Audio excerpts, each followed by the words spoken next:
Programme में आपको खुशामदीद कहते हैं। मैं असदुल्ला खान हूँ। पाकिस्तान के मुतअद्दिद हिस्से इस वक्त सैलाब के जद में हैं, बिलखुसूस पंजाब, जहाँ पर रावी, सतलुज, चनाब सभी जगहों पर एक बुलंद दर्जे का सैलाब है और कई जगहों पर ये दरिया जो हैं ये अपनी बाउंड्रीज तोड़ते हुए आबादियों में निकल गए हैं। कई जगहों पर खेत तबाह हो गए हैं, फसलें तबाह हो गई हैं।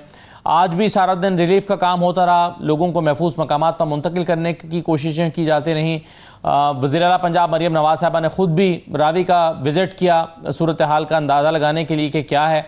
जो दाएँ बाएँ की सोसाइटीज़ हैं उसमें भी रिलीफ का काम हो रहा है और मुख्तलिफ़ मकामात पर आज जो जहाँ जहाँ पर फ्लड वार्निंग है वहाँ पर हम देख रहे थे कि एक्टिविटीज़ होती नहीं। सैलाब ने कितना पाकिस्तान को नुकसान पहुँचाया है और इस सैलाब के सद्देबाब के लिए अब तक हमने क्या कोशिशें की हैं। फेडरल फ्लड कमीशन की एक रिपोर्ट का कुछ हिस्सा मैं आपके साथ शेयर करता हूँ इससे पहले कि हम गुफ्तगू का आगाज़ करें।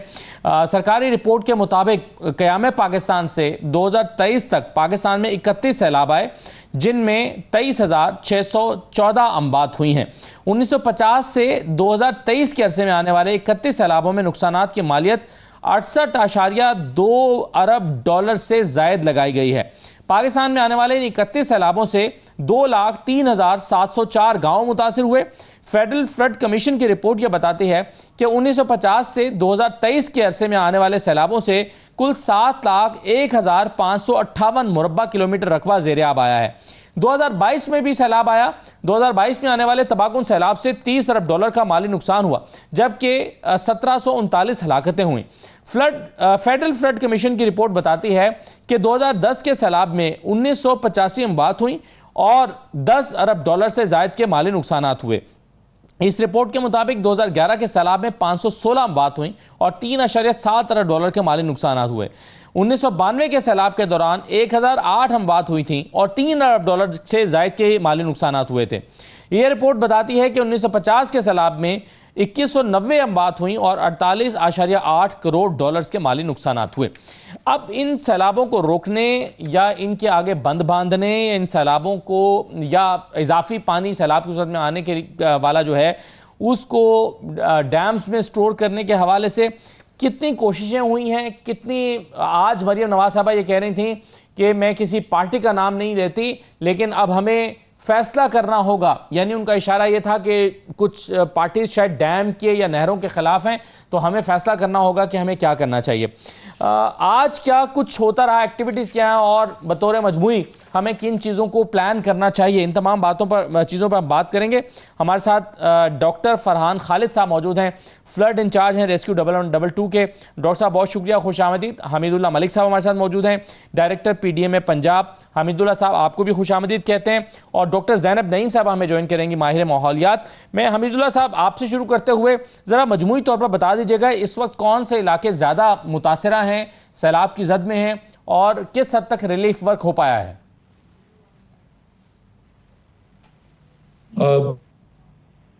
Thank you very much. आप का बहुत बहुत शुक्रिया इस हवाले से कि आपका जो प्रोग्राम है हमारा पैगाम उन लोगों तक पहुंचता है, जो आपकी व्यूअरशिप है उन तक भी पहुंचता है। हर प्लेटफॉर्म को हम इस्तेमाल कर रहे हैं और आपका इसमें इसलिए आपका शुक्रिया। अच्छा, जहाँ तक सूरत हाल की बात है तो हम मशरक़ वाले सॉरी दरिया से शुरू करते हैं। इस वक्त सतलुज जो है वो 2,61,000 पे चल रहा है, ये कल से चल रहा है और ये स्टेडी है और ये तकरीबन एक आध दिन और जो है ये इस ही लेवल पे चलेगा। और चूंकि हमने पहले वक्त पे वार्निंग इशू कर दी थी और जो हमारा DDM में है डिजास्टर मैनेजमेंट अथॉरिटी, हमारा डिजास्टर है डॉक्टर फरहान साहब, ये हमारी टीमें जो है वहाँ पर मौजूद थी। हमारे अपना पूरे का पूरा PDMA का अमला भी जो है वो साइट पे मौजूद मुख्तलिफ जगहों पर। तो वो इवैक्यूएशन टाइमली करवा ली गई, अल्हम्दुलिल्लाह कोई इस तरह का प्रॉब्लम नहीं हुआ। वहाँ पर कैंप्स वगैरह कर दिए गए।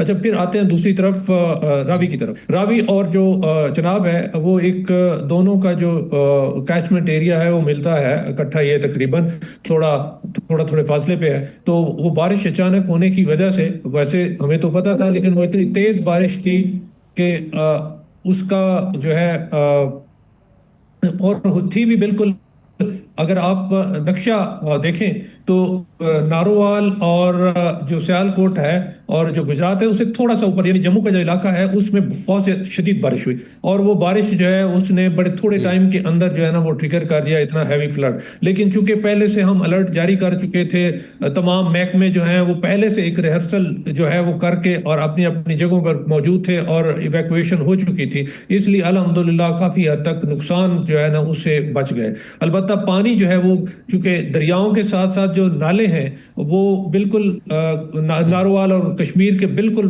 जो सियालकोट है बिल्कुल उसके साथ है। हिल टॉरेंट्स जैसे हमारा राजनपुर है, डीजी खान है पंजाब में, जो उस तरह के हिल टॉरेंट्स हैं, या जैसे अभी स्वात में या स्वाबी में जो आए हिल टॉरेंट्स ही थे, तो इतनी स्पीड से पानी आया है और उसकी वजह से जो है ना वो लोग जो है ना वो थोड़े से ट्रैप हुए थे।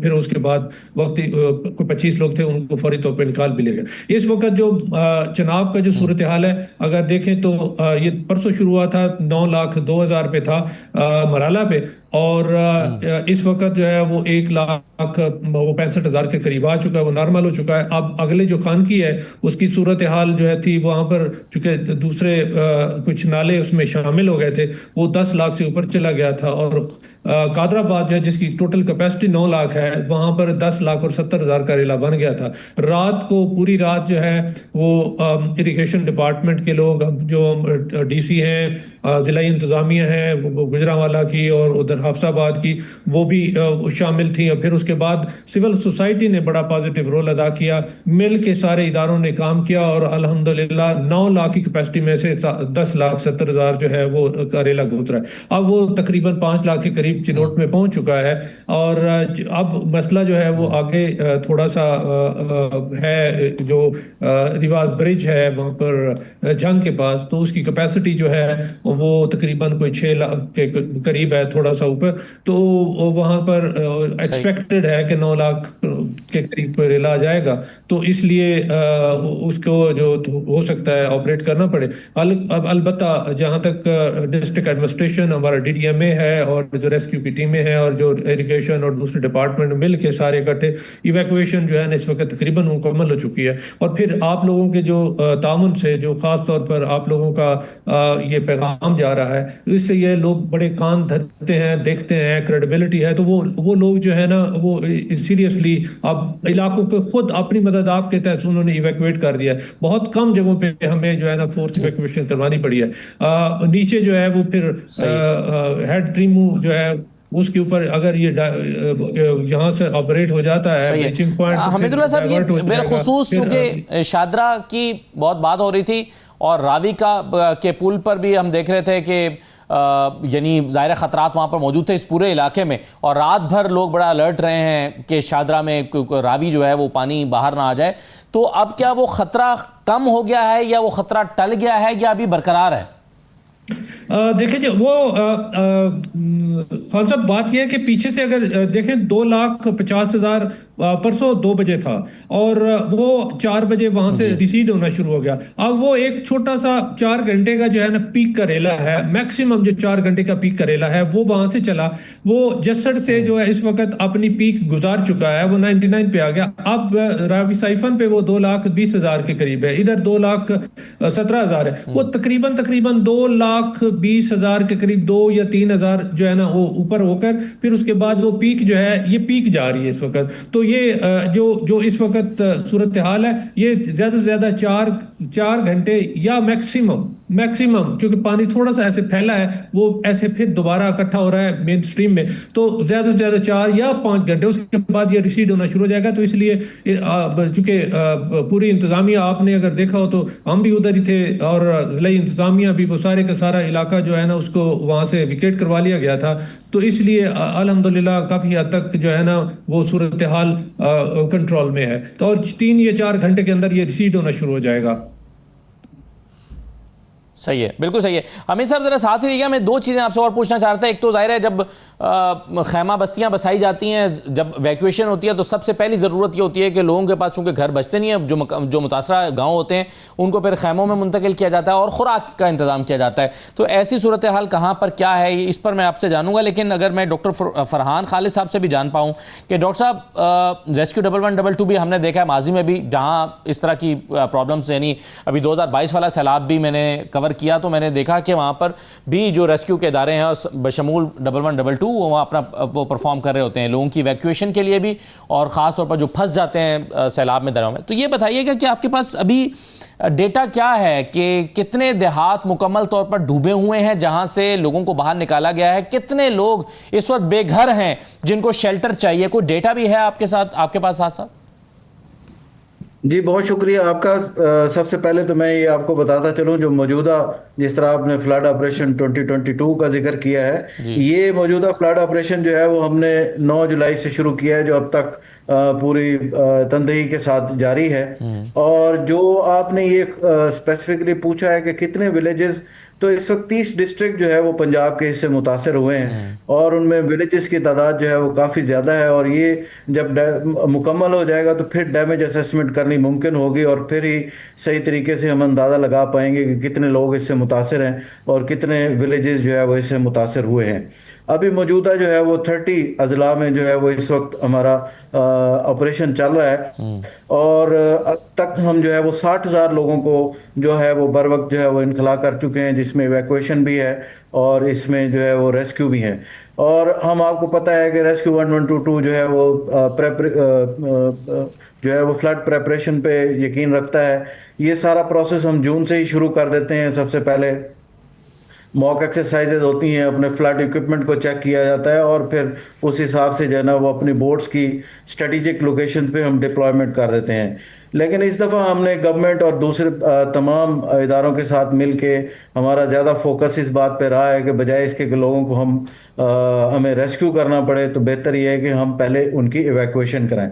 और हमने कुछ एरियाज़ में जो है वो सक्सेसफुली इस प्रोसेस को यकीनी बनाया। लेकिन इसके बावजूद सैलाब आने से पहले लोग अपने घरों को छोड़ने के लिए तैयार नहीं होते, ये एक अलग सा चैलेंज है। लोग कैसा, जाहिर है घरों को छोड़ के वो कहाँ जाएंगे, तो ये आप कर पाए, ये कितने बड़े पैमाने पर हो पाया?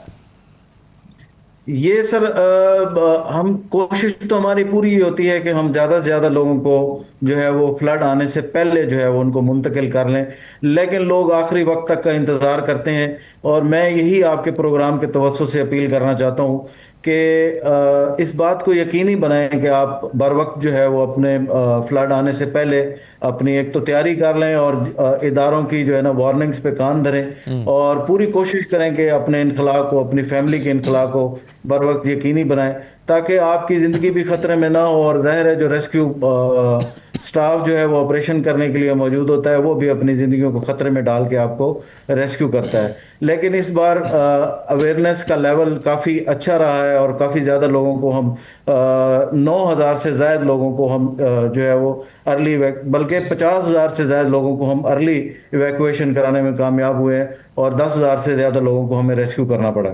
तो ये बहुत बड़ा फिगर है और मैं समझता हूँ कि तमाम इदारों की बहुत जिन बड़ी इलाकों में कामयाबी डॉक्टर साहब आप काम कर रहे हैं वहां पर पानी की सतह कितनी बुलंद है, यानी गांव देहातों में? क्योंकि मुझे याद है 2022 में कई गांव देहातों में 10-10 फुट पानी भी जमा हुआ, 8 फुट तक भी जमा हुआ। तो जो ज्यादा मुतासरा डिस्ट्रिक्ट्स हैं वहां पर पानी की सतह इस वक्त कितनी है? अभी अगर हम बात करें रिवर वाइज हम बात कर लेते हैं तो सतलुज में जो है वो सबसे ज़्यादा पानी जो है वो इस वक्त कसूर में है, लेकिन और वो स्टीडी जो है वो इस वक्त चल रहा है, अभी तक उतना ही पानी बरकरार है। और लेकिन ये कुछ दिनों तक इंशाल्लाह पीछे से जैसे ही पानी कम होगा और आगे पानी जो है वो अगले डिस्ट्रिक्ट्स की तरफ जा रहा है तो वो फिर इसमें से कम होता जाएगा। सियालकोट में जो है वो चनाब में जो हेडमराला से पानी आया था वो काफ़ी हद तक जो है वो रिसीड हो चुका है और अब बिल्कुल नॉर्मल फ्लो पे चल रहा है। लेकिन उसका प्रेशर जो है वो आगे जो है वो खानकी और कादराबाद और चनियोट की तरफ शिफ्ट हो रहा है। इसके साथ साथ हमारा फ्लड ऑपरेशन भी उसी तरह ही उन्हीं इलाकों में शिफ्ट हो रहा है और ज़्यादा जो है ना इस वक्त एक्टिविटीज़ जो है वो चनाब के साथ साथ जिस तरह हमारे फैसलाबाद के डिस्ट्रिक्ट्स हैं, चनियोट के डिस्ट्रिक्ट्स हैं, और जैसे जैसे पानी नीचे की तरफ जा रहा है उसी तरह हमारा फ्लड ऑपरेशन भी उसके साथ साथ चलता जा रहा है। इस वक्त सियालकोट से और नारोवाल से पानी काफ़ी हद तक जो है वो कम हो चुका है। और लेकिन जाहिर है कि ये पानी आगे जाना है, तो आगे ये पानी जो है वो चनाब में जैसे जैसे आगे बढ़ता जाएगा, तो ऑपरेशन जो है वो अभी चनियोट की तरफ जा रहा है, तो इसके बाद ये झंग में जाएगा और उसके बाद ये मुल्तान से होता हुआ जो हेड पंजनत पे जाके इसमें ड्रेन होगा। और फिर अल्टीमेटली ये सारा जो रावी का है और सतलुज का पानी है, ये अल्टीमेटली इंडस में जाता है हेड पंजनत पे, और वहाँ पे सबसे ज़्यादा हमें फिर ऑपरेशन को देखना पड़ेगा। सही है, बिल्कुल ठीक है। हमीदुल्लाह साहब, एक चीज़ हम देखते हैं कि जब भी इवैक्यूएशन की जाती है या लोगों को रेस्क्यू करके लाया जाता है या लोग खुद भी निकल आते हैं, जब सैलाब आता है या आ रहा होता है, तो सबसे पहले उन्हें शेल्टर की ज़रूरत पड़ती है। और ये कॉमन शिकायत हमने माजी में भी देखी है। लोग कहते हैं जी हमारे पास तो हमें खैमे नहीं दिए गए। सबसे ज़्यादा ज़रूरत, पहली ज़रूरत ही उनकी खैमों की होती है और फिर खुराक की ज़रूरत होती है। तो क्या आपने कोई खैमा बस्तियाँ लगाई हैं? कहाँ पर ज़्यादा लोगों को ठहराया गया है या स्कूलों में आमतौर पर शिफ्ट किया जाता है? तो आपका इस नौयत का ऑपरेशन भी हुआ है? जी, आपने बहुत अहम सवाल किया है। इस हवाले से जो रिलीफ का अमल है उसमें जो इस वक्त तकरीबन कोई 350 कैंप लगाए गए हैं और 1350 लोग हैं। अच्छा, इसमें पंजाब में जो एक आप का यहाँ का जो कल्चर है, यहाँ पर आमतौर पर जो दरिया के अंदर जो लोग हैं जिनकी ज़मीनें हैं और उसको उन्होंने आबाद किया हुआ है, ज़रख़े ज़मीनें, वो अपना खेती बाड़ी करते हैं, तो उन्होंने वहाँ पर एक आर्जी बनाया होता है रिहाइश का, वहाँ पर जगह बनाई होती है, तो वो वहाँ पर रहते हैं। और जब कोई फ्लड वगैरह आता है तो वो अपना जो उनका कीमती सामान होता है वो पीछे अपने गांव के अंदर जो है ना, वो वहाँ पर उन्होंने रखा होता है। तो आमतौर पे तो वहाँ से जब भी कोई ऐसी सिचुएशन बनती है, वहां से उठते हैं, वो अपने सीधे घर चले जाते हैं। दूसरे नंबर पर बहुत सारे लोग आते हैं जो खैमों में आते हैं और आके जैसे ही पहुंचते हैं कोई खाना खाते हैं और साथ ही बाहर पता चलता है कि उनके रिश्ते लेने के लिए, तो वो रिश्ते जो अजीज जो हैं वो खैमों में रहे। बहरहाल हमने 350 जो है ना इस वक्त कैंप हैं, उसमें तकरीबन 1350 लोग जो है ना वो मौजूद है। अच्छा, अब बाकी खैमा बस्तियों की जो है ना वो जरूरत इस वक्त नहीं है, क्योंकि इतने लोग जो है ना वो गवर्नमेंट की बिल्डिंग मौजूद होती है, कोई ना कोई स्कूल या यूनियन काउंसिल का ऑफिस, वो इसलिए हम प्रेफर करते हैं कि जब बारिश हो रही है। अब बारिश जब होती है तो खैमा बस्तियां जो है ना वो फिर वो वहां पर पानी आ जाता है, तो वो जरूरियात जिंदगी भी जो है ना वो अच्छे तरीके से पूरी नहीं होती हैं उनके लिए अरेंज करना। तो वो ऐसी सिचुएशन में जहां पर नीचे जो जनूबी पंजाब है, तो वहां का कल्चर थोड़ा सा मुख्तलिफ है। डीजी खान और राजनपुर वाला, वो लोग जो है ना वो में रह लेते हैं, क्योंकि वो आती हैं, वो थोड़ा गर्मियों में जरा नीचे आ जाते हैं, ऊपर चले जाते हैं, सर्दियों में नीचे आ जाते हैं। तो वहां पर ये लोग, जैसे 22 का आपने जिक्र किया, आप खुद भी वहां गए थे, शायद मुलाकात भी हुई थी शायद, मुझे लगता है। तो ये जो सूरत हाल है ना, उसको मद्देनजर रखते हुए ये जो इस साइड वाला जो पंजाब है, शुमाली पंजाब, लेकिन सर इसमें फिर भी आप जैसा कि कह रहे हैं कि रिश्तेदारों के घर चले जाते हैं, या आप कह रहे हैं कि स्कूलों में पनाह ले लेते हैं या सरकारी इमारतों में, लेकिन उसमें भी हमने ये देखा है कि कुछ लोग अपनी डूबी हुई बिल्डिंग को भी छोड़ के जाना नहीं चाहते, क्योंकि वो कहते हैं कि उसमें हमारा कीमती सामान है, और अगर वो सामान पानी की जद में आ भी गया हो तो लोग छोड़ के नहीं जाते। वो समझते हैं कि पानी उतरेगा, हमने अपना कीमती सामान जो बच गया है वो उसको निकालना है, तो उसकी हिफाजत के पेश नज़र भी लोग छोड़ के जाने में कतरा रहे होते हैं। तो ये भी हमने देखा है।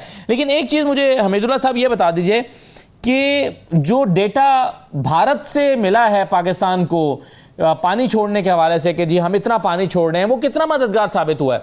क्योंकि हमने एक चीज़ ये देखी है कि एहसान इकबाल साहब ने कहा कि ये आबी जारियत हुई है, और दूसरी तरफ ख्वाजा आसिफ साहब ने कहा कि ऐसा कुछ नहीं हुआ, भारत ने बस पानी जब छोड़ा है तो हमें बताया है। तो एक्चुअल ग्राउंड पे चूंकि आप लोग काम कर रहे हैं, तो ग्राउंड पर आपको कितना इससे सपोर्ट मिली है? ख्वाजा आसिफ साहब समझते हैं कि ऐसी कोई बात नहीं है, इंडिया ने जब पानी छोड़ा है तो बताया है। और अच्छा हमीदुल्लाह साहब, अब आप चूंकि ग्राउंड पे काम कर रहे हैं, तो आप ये बताइए कि क्या वाकई भारत ने जमा करके पाकिस्तान को डैमेज करने के लिए पानी छोड़ा है, या वो साथ साथ डेटा देते रहे हैं? और अगर साथ साथ डेटा देते रहे हैं तो उससे कितनी मुआवनत आपको मिली है?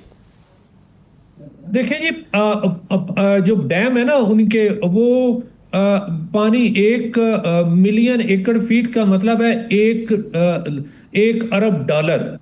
तो 1 मिलियन एकड़ फीट जो है, आप अंदाजा कर लें, इतनी कीमती चीज को इंडिया या पाकिस्तान किसी सूरत में दाया नहीं करना चाहेगा। लेकिन इस वक्त इस तरफ जो आया है ना पानी, इस दफा पानी वाकई बहुत ज्यादा आया। वो कैसे आया है? अब अगर आप बारिश का जो वो क्लाउड सिस्टम देखें ना, तो वो इतना एक ही जगह पर 300, 400, 500, उधमपुर तो 500 मिलीमीटर तक बारिश हो गई है जो इंडिया में है। तो ये जो कैचमेंट है ना वो बड़ी छोटी सी है और बिल्कुल करीब है, सियालकोट के करीब है। तो ऊपर से तो ये हिल टॉरेंट्स है ना, तवी जो है वो देखे मराला के साथ तवी है, तो तवी जो है वो कश्मीर का वो वाला हिस्सा जो है वो तो बिल्कुल गोली की तरह पानी जैसे स्वात में आता है या स्वाबी में आता है या हमारा डीजी खान राजनपुर में आता है, तो उस तरह पानी आया। तो इसलिए वो इकट्ठा होकर बारिश ने इकट्ठा पानी इतना ज्यादा हुआ वो आ गया।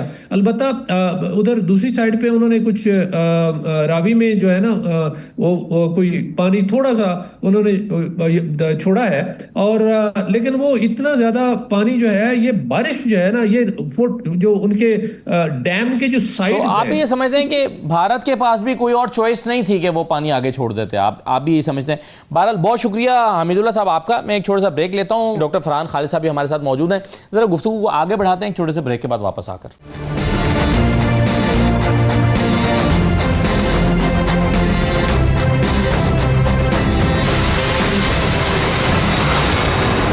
ब्रेक के बाद दोबारा आपको खुशामदीद कहते हैं। डॉक्टर ज़ैनब नईम साहब हमारे साथ मौजूद हैं, डॉक्टर फरहान खालिद साहब भी हमारे साथ मौजूद हैं। डॉक्टर ज़ैनब साहबा, ये अभी हम वजूहात पे भी बात कर रहे थे, इसमें क्या इंसानी गलतियों का शुमार भी किया जा सकता है कि ये जो सैलाबी सूरत हाल पैदा हुई है, यानी क्या हमारे पास इस सूरत हाल को अवॉइड करने के लिए भी कोई रास्ता मौजूद था, या ये बस एक कुदरती आफत है, इसको कोई सूरत हमारे पास थी ही नहीं कि सियालकोट के उन इलाकों में भी पानी जमा होने से रोका जा सकता है जहां पर कभी भी पानी जमा नहीं हुआ? आप इसको किस तरह से देख रही हैं? देखिए, इस पे दोनों फैक्टर्स हैं। सबसे पहली बात, हमें क्लाइमेट चेंज को अब कुदरती आफत का नाम नहीं देना चाहिए। ये मौसमियाती तब्दीली है जो कुछ ममालिक की वजह से एमिशंस बढ़ी हैं और गर्मी बढ़ रही है, टेम्परेचर बढ़ रहा है, उनकी वजह से हम मुतासर हो रहे हैं। तो वो फैक्टर अपनी जगह मौजूद है, जिसमें क्लाउड बर्स्ट और ग्लेशियाई झीलों का फटना ये सब शामिल है, और टेम्परेचर का बढ़ना एक्सेट्रा। लेकिन दूसरी साइड पे दूसरा फैक्टर ये है कि हमारी अर्बन फ्लडिंग बहुत ज्यादा हो रही है, उसमें हमारी गलती है। जो फ्लड प्लेन के ऊपर कंस्ट्रक्शन है, दरियाओं के रास्तों पे कंस्ट्रक्शन है, पहाड़ों के सैलाबी रेलों के रास्तों में कंस्ट्रक्शन है, पहाड़ों से आने वाली नदियों के रास्ते में कंस्ट्रक्शन है, जो कि नहीं होनी चाहिए। हमारा ड्रेनेज सिस्टम आउटडेटेड है, जिसकी वजह से वो बर्दाश्त ही नहीं कर पाता जब फ्लडिंग होती है। और ऊपर से नई हाउसिंग सोसाइटीज को भी एनओसी हम इशू करते जा रहे हैं, एनवायरमेंट मैनेजमेंट प्लानिंग मिसिंग होती है और हम एनओसी इशू कर देते हैं। तो ये हमारे एंड पे मसाइल हैं। इसके अलावा हम लोगों ने जो है पानी इंटीग्रेटेड वाटर रिसोर्स मैनेजमेंट नहीं करते, रेन वाटर हार्वेस्टिंग करनी चाहिए। मतलब बहुत सी चीजें जो हमारे एंड पे गलत है। हमने होलिस्टिक प्लानिंग नहीं की, सूबों ने अपनी अकाउंटेबिलिटी नहीं की, कोई प्लान ऑफ एक्शन सबमिट नहीं करा हुआ, ये हमारे एंड पे। तीसरा बड़ा फैक्टर जो अभी हम देख रहे हैं, जिसको हम 1988 से कंपेयर कर रहे हैं, इंडिया आबी जा रही है। इस साल जून के शुरू में और मई के एंड में इंडिया ने अपने 3 बड़े डैम, जिनकी टोटल स्टोरेज कैपेसिटी 1.2 मिलियन एकड़ फीट है, बगलियार डैम है, उसमें ये सराल डैम है, पकादुल डैम है, वो भरने शुरू किए जब चुनाव सूख रहा था। हमारे पास स्टोरेज कैपेसिटी है ही नहीं, हमने कोई बड़ा डैम बनाया ही नहीं। जियोपॉलिटिकल लेंस से डैम का बनना बहुत जरूरी है। मैं ये नहीं कह रही कि डैम बना देंगे तो ऐसे सैलाबों से बचेंगे, लेकिन कम से कम कुछ स्टोरेज तो होगी। अभी सैलाबी पानी सारा जाया हो रहा है। दूसरी बात ये कि आपके ये जो हिल टॉरेंट है, जो पहाड़ों से पानी के रेले आते हैं, 10 बिलियन क्यूबिक मीटर पानी जाया होता है, जिसको हम यूज कर सकते हैं। स्पेड इरिगेशन जो दूसरा बड़ा जरिया है इरिगेशन का आपके एग्रीकल्चर सेक्टर में। तो ये मामला, ये 3 फैक्टर्स हैं, क्लाइमेट चेंज, हमारी मिस प्लानिंग और इंडिया फैक्टर, जिसकी वजह से हम इस फ्लड सुनामी से गुजर रहे हैं। तो these are the 3 factors। सही है, इसमें बिल्कुल ठीक है जो आप कह रही हैं कि जो अर्बन फ्लडिंग हो रही है उसमें तो हमारी गलतियां हैं, सोसाइटियां बना ली और एनओसीज दे दिए, ये सब कुछ हुआ। इस पर एक सरकारी मौके भी सामने आया, उस पर मैं आगे जाके बात करता हूं। लेकिन डॉक्टर साहब ये बताइए कि अगले 2 से 3 दिन में आपको लगता है कि सिचुएशन सैलाब की बेहतर हो जाएगी, या आपको मामला थोड़ा सा ज्यादा क्रिटिकल होता हुआ नजर आ रहा है? यानी हम पीक, जो फ्लड का, मौजूदा फ्लड का पीक देख चुके हैं या अभी देखना बाकी है? मेरे ख्याल में अभी पीक सीजन ये चल रहा है और सियालकोट नारोवाल में सिचुएशन बतदरीज जो है वो नॉर्मल हो जाएगी। लेकिन ये सारा पानी जो है वो साउथ की तरफ चूंकि जा रहा है, तो उसके साथ साथ जो है वो झंग, मुल्तान और जो हमारे झंग के इलाके हैं 18 हज़ारी, इन पे दबाव जो है वो पानी का बढ़ना है। और ये सिलसिला जो है वो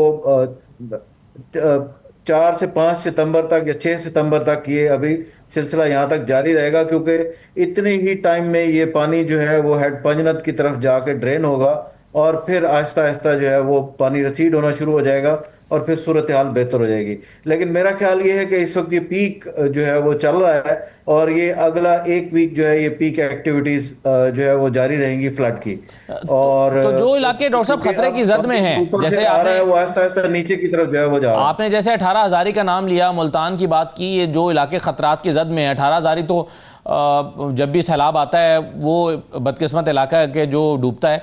तो आप वहाँ पर अब तैयारी क्या है, जो इलाके इस वक्त खतरे की जद में हैं वहाँ पर आप क्या कर रहे हैं?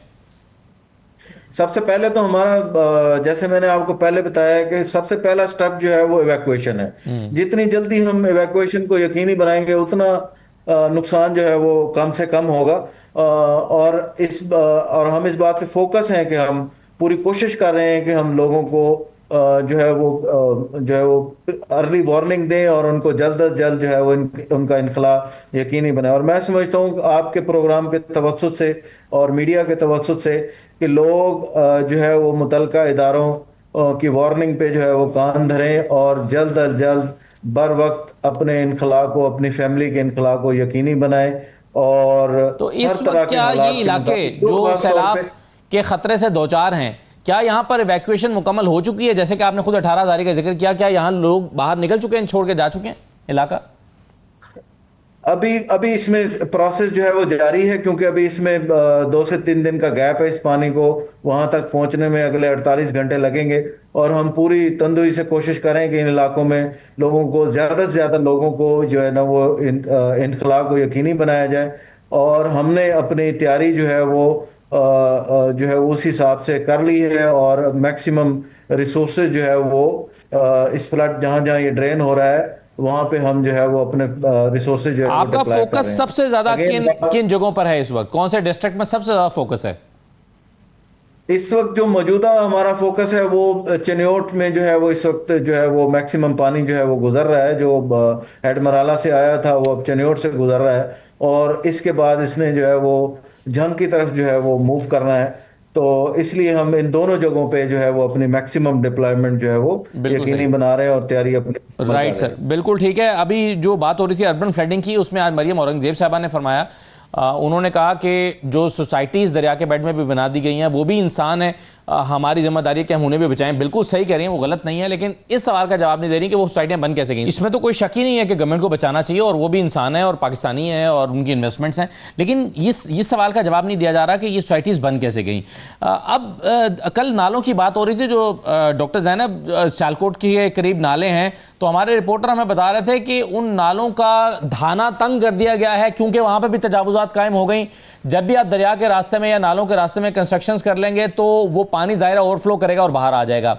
तो आपके ख्याल में ये कितनी बड़ी रीज़न है नालों के ऊपर ये तजावुज़ात कायम कर लेना, उनका मुंह तंग कर देना, वो बॉटलनेक बन जाएंगे तो ये होगा?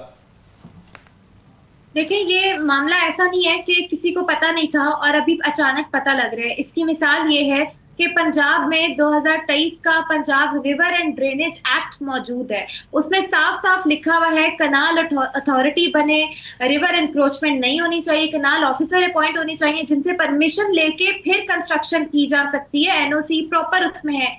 मसला ये है कि इन्फोर्समेंट ही नहीं है, निफाज ही नहीं हुआ। यानी हमें पता है कि ये मैटर है, ये इलीगल बन सकती हैं सोसाइटीज, उस एक्ट का कहीं निफाज नहीं है। फिर जोनिंग नहीं है, गांव से जो शहर आबाद हो रहे हैं कोई जोन ही नहीं है बीच में आइडेंटिफाई करने के लिए कहाँ अर्बन स्प्रॉल हो रहा है। डॉक्टर साहब, ज्यादा तशवीश की बात हुई है ना, आप कह रही हैं कि एनओसी लिए बगैर कंस्ट्रक्शन नहीं हो सकती। ज्यादा तशवीश की बात यह है कि एनओसीज लेकर ही गैर कानूनी जगहों पर कंस्ट्रक्शन की गई हैं, ये भी एक अनफॉर्चुनेट है। बहुत शुक्रिया doctor Zainab, doctor Farhan programme में शिरकत करने के लिए। एक छोटा सा ब्रेक लेते हैं, ब्रेक के बाद वापस आएंगे तो पाकिस्तान तहरीक इंसाफ के रहनुमा अली मोहम्मद खान साहब हमारे साथ मौजूद होंगे। ब्रेक के बाद वापस आते हैं।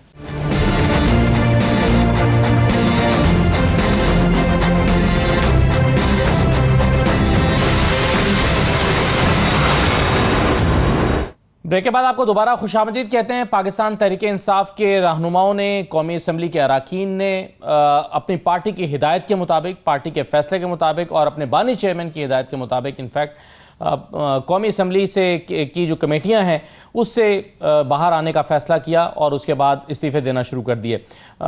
कुछ लोगों ने अपने इस्तीफ़े चीफ विप आमिर डोगर साहब को जमा कराए हैं। बैरिस्टर गौहर साहब के बारे में आज पता चला है कि उन्होंने स्पीकर साहब को अपना जो रेजिग्नेशन है वो भिजवाया है कमेटियों के हवाले से। हमारे साथ अली मोहम्मद खान साहब मौजूद हैं, पाकिस्तान तहरीक-ए-इंसाफ के सीनियर रहनुमा और रुकने कौमी असम्बली। अली मोहम्मद खान साहब बहुत शुक्रिया, खुशामदीद। आप भी कुछ कमेटियों में होंगे, आप किस किस कमेटी में अली मोहम्मद साहब हैं और आप भी क्या कमेटियों से बाहर आ गए? जी बहुत शुक्रिया। बिस्मिल्लाहिर्रहमानिर्रहीम। अल्लाहुम्मा सल्लि अला मुहम्मदिन व अला आलिहि व अस्हाबिहि वसल्लम। असद साहब, मैं 3 कमेटीज़ में था, लॉ एंड जस्टिस और पार्लियामेंट्री अफेयर्स और ह्यूमन राइट्स। तो कल उससे टेंडर किया है resignation on the direction of party और उसको फॉरवर्ड किया है चीफ विप आमिर डोगर साहब के पास। हमने ज़रा जल्दी इसलिए जमा किया, हम इस काम में ट्रेन है क्योंकि 2014 में और 22 में 2 दफ़ा पहले ही काम कर चुके हैं। नहीं, वो आप ट्रेन तो हैं, लेकिन 22 और 14 में फिर आपके इस्तीफे मंजूर नहीं हुए ना। आपका तो चले बाद में दूसरे वाले टेन्योर में हो भी गया था, लेकिन उन चंद लोगों का हुआ था जिनमें आपका भी हो गया, फिर वहां पर ज़िमनी इलेक्शन हुआ। लेकिन 14 में तो हुआ ही नहीं था। तो आपकी ट्रेनिंग ये भी है कि अगर वाकई मान भी लिया गया तो क्या होगा? मैं तो उन खुश नसीबों में से था जिसको 9 अप्रैल की रात की स्पीच का इनाम इस्तीफ़ा मंजूर होने और मेरे हलके में वो चंद हलकों में से था जिसमें दोबारा इलेक्शन भी हुआ था। हमारे 2022 की जब हुकूमत रिजीम चेंज हुआ उसके बाद जब हमारे इस्तीफ़े हमने जमा किए तो पूरे पाकिस्तान में 7 या 8 हलकों में दोबारा इलेक्शन हुआ। मेरा हलका चुना गया था बतौर इनाम के इसको ज़रा इनाम तो देना 9 अप्रैल की स्पीच का। तो वो अल्लाह के करम से इलेक्शन हुआ और मेरे हलके से अल्लाह ने इमरान खान साहब को जीत दी। मेरा हलका पाकिस्तान के उन चंद हलकों में से है जिसमें अल्लाह ताला ने तहरीक इंसाफ को 4 बार जीत दी है, 2013 में, 2018 में, 2022 में और अब अल्हम्दुलिल्लाह 2024 में। लेकिन अली मोहम्मद साहब, आपका मेरी असेसमेंट के मुताबिक आप इख्तलाफ कर सकते हैं, वो इसलिए नहीं चूज़ हुआ था कि आपने वो तकरीर की थी, वो शायद इसलिए हुआ था कि बहुत कम मार्जिन के साथ जो सीटें थी ना, 2-3 हज़ार वोटों के फ़र्क से जीती हुई, वहाँ पर उनको लगता था कि जब हम सब मिल के लड़ेंगे, JUI, नून लीग, पीपल्स पार्टी, तो ये सीट तो हम निकाल ही लेंगे। तो इस पॉइंट ऑफ व्यू से जो थोड़े फ़र्क वाली सीटें हैं उसको चूज़ किया गया था दोबारा इलेक्शन के लिए। थोड़े फर्क की तो बहुत सी सीटें थी, लेकिन बहरहाल पिक एंड चूज ये लोग करते हैं।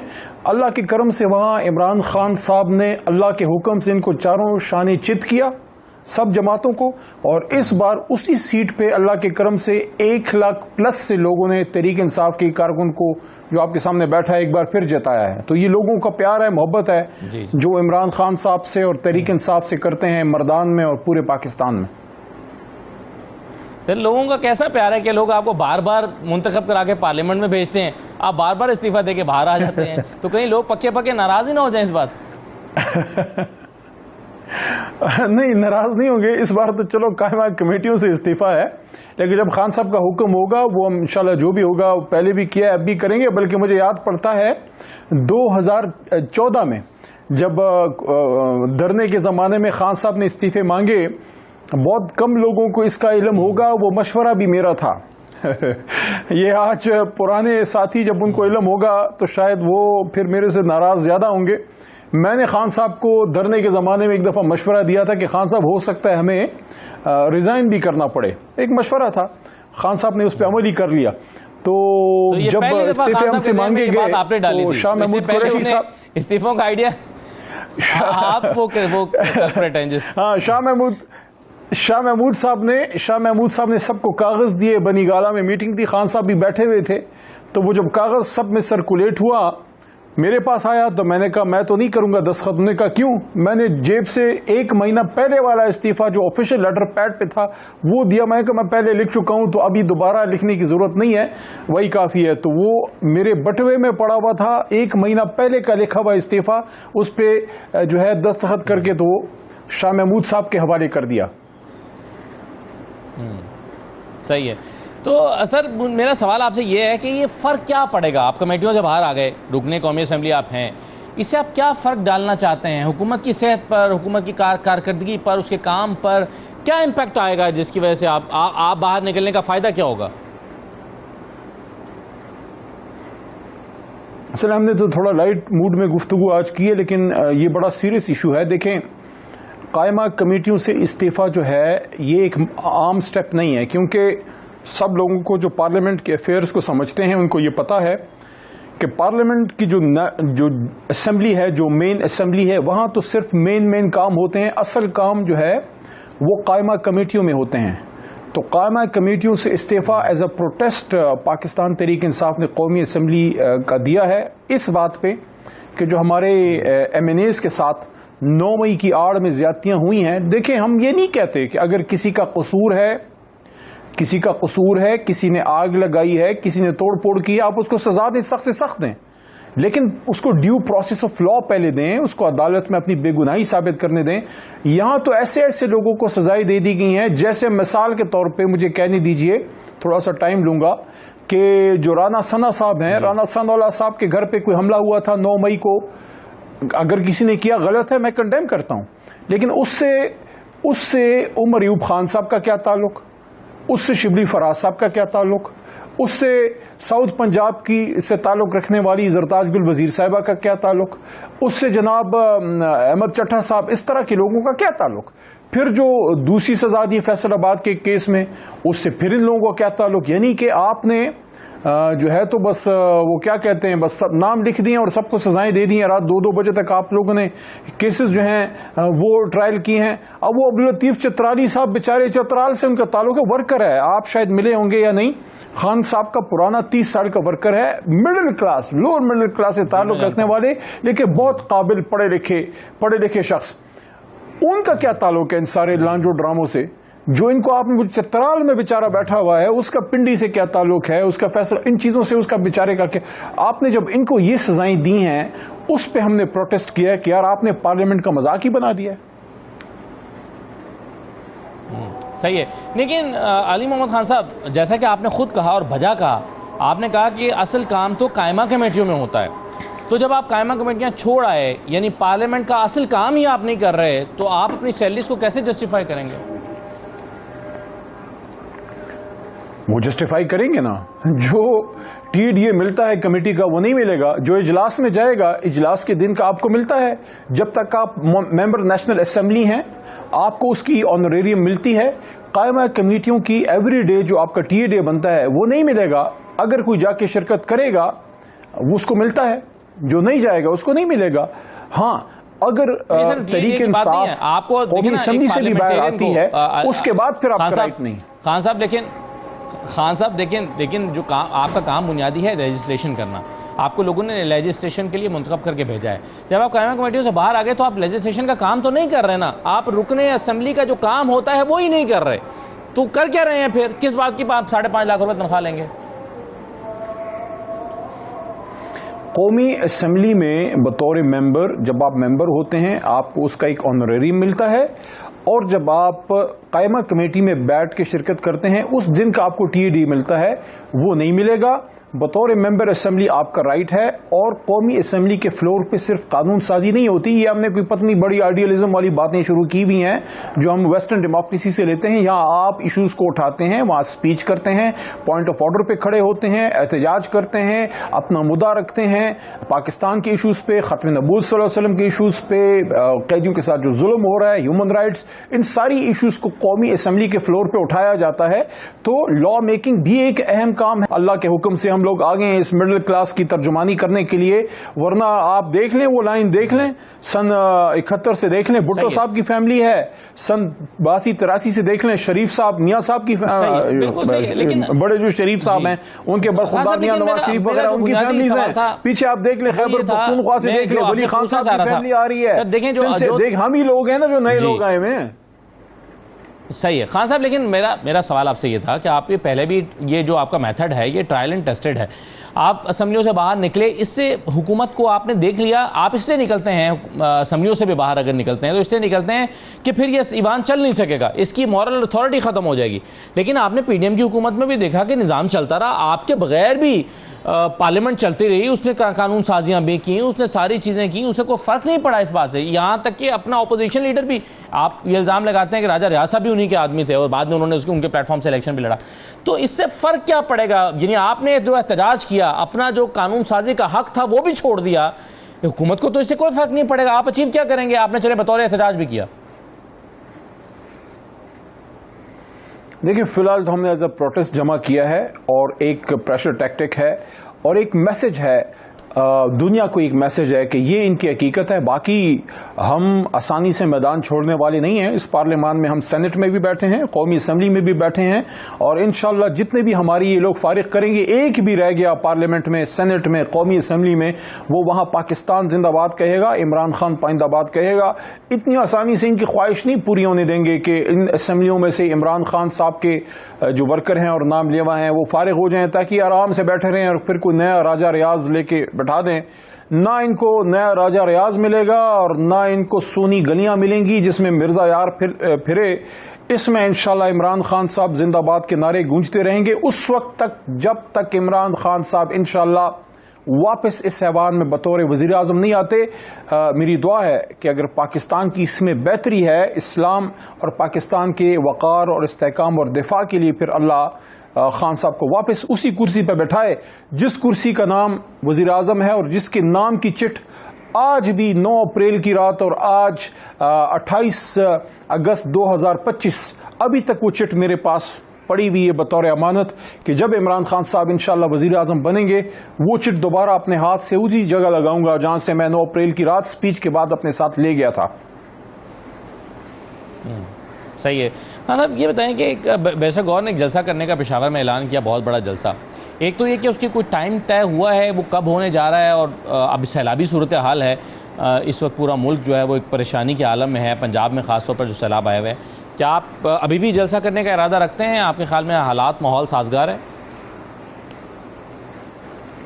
ये आपने अच्छा पॉइंट आउट किया, अभी नहीं मेरे ख्याल में होगा।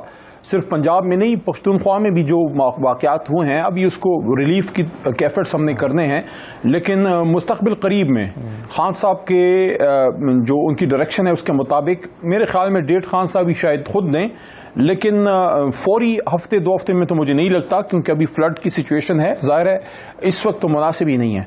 लेकिन हो सकता है कि सितंबर में कहीं जाके जब ये चीज़ें सेटल डाउन हो जाएं, बुनेर का मसला है, स्वात का है, पंजाब भी हमारा ही पंजाब है, आपका हम सबका, इस पे तो मैं बड़ा क्लियर हूँ, हमारी जमात बड़ी क्लियर है कि फ्लड वाले मामले पे कोई सियासत नहीं है।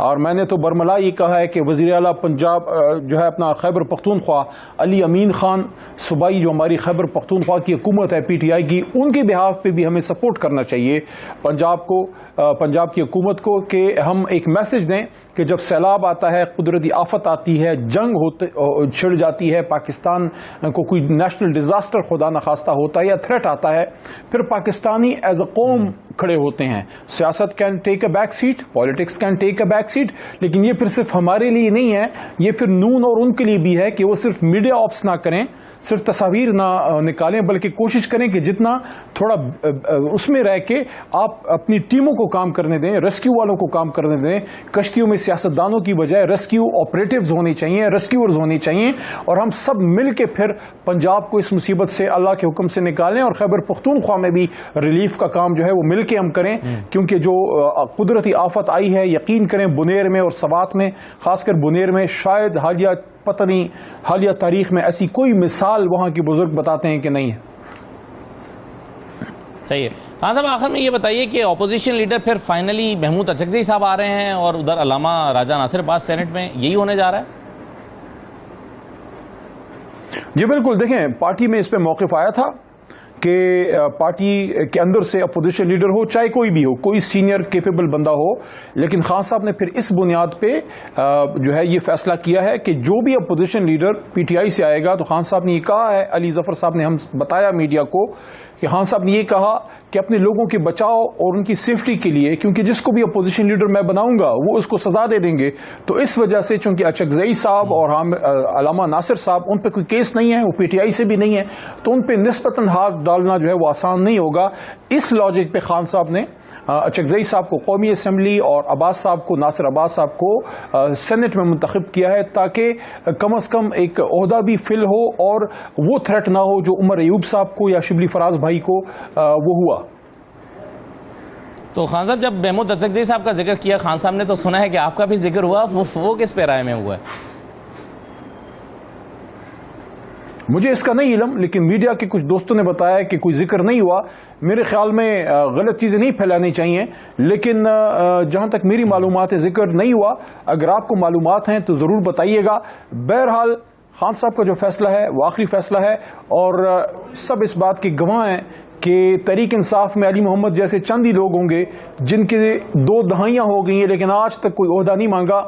हम ओहदों के लिए नहीं, हम नजरिए के लिए इमरान खान साहब के साथ हैं। बहुत शुक्रिया अली मोहम्मद खान साहब, बहुत शुक्रिया प्रोग्राम में शिरकत करने के लिए। इजाज़त दीजिए, अल्लाह हाफिज़।